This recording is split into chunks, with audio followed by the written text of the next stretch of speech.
Здравствуйте. Вы смотрите обзор чрезвычайных происшествий, в студии Юрий Осипов.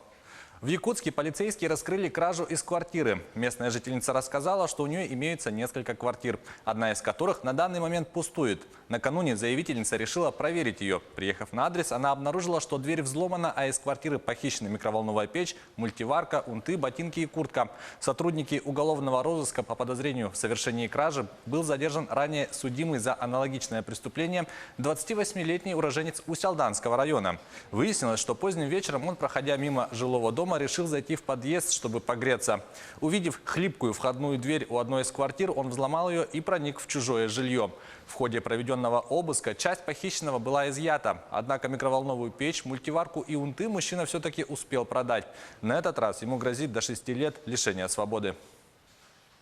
В Среднеколымске по результатам рассмотрения уголовного дела в отношении гражданина применены принудительные меры медицинского характера. В августе 2019 года житель Среднеколымска в течение длительного периода времени непрерывно распивал алкогольные напитки. Вследствие злоупотребления алкоголем у него возникло временное психическое расстройство, выраженное в проявлении галлюцинаций. Гражданин начал слышать голоса умерших родственников и разговаривать с ними. Утром 15 августа 2019 года мужчина, находясь на кухне своей квартиры, в связи с ухудшением самочувствия попросил свою мать вызвать скорую помощь. Затем без причины взял кухонный нож и нанес ей матери 2 удара в область левого плеча. По указанному факту в отношении мужчины возбуждено уголовное дело по пункту З части 2 статьи 111 Уголовного кодекса Российской Федерации «Причинение тяжкого вреда здоровью, опасного для жизни человека, совершенное с применением предмета, используемого в качестве оружия». По результатам психиатрической экспертизы у мужчины обнаружены признаки временного психического расстройства в виде преимущественного галлюцинаторного расстройства, обусловленного абстинентным состоянием вследствие синдрома зависимости от алкоголя.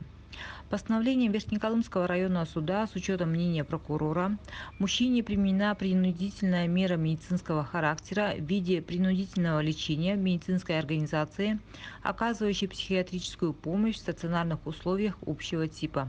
Постановление суда не вступило в законную силу и может быть обжаловано сторонами.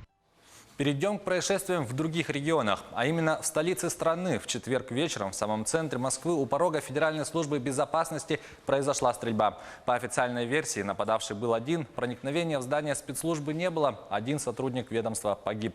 Подробности в следующем материале рассказывает Артем Сторонов. По уточненным сведениям, предоставленным Центром общественных связей ФСБ, стрельбу в Москве вечером в четверг открыл один человек. Первоначальная информация о 3 нападавших не подтвердилась. Преступник, по данным ведомства, уже нейтрализован. Один сотрудник ФСБ погиб, его имя не называется. Были ли другие жертвы, не уточняется. Как сообщили в российском Минздраве, в результате инцидента пострадали 5 человек, из них 2 сотрудники ФСБ, которые получили крайне тяжелые ранения. Проникновения нападавшего в здание спецслужбы не было, заявили в ведомстве. О том, что в центре Москвы неизвестный открыл стрельбу возле здания приемной ФСБ на Кузнецком мосту, стало известно вечером в четверг. Очевидцы, опрошенный рейтер, рассказали о том, что они успели увидеть. Стрельба, я, конечно, не стал близко подходить, потому что жить-то хочется. Вот. И скрылся за угол. Ну и так за угла смотрел, что происходит.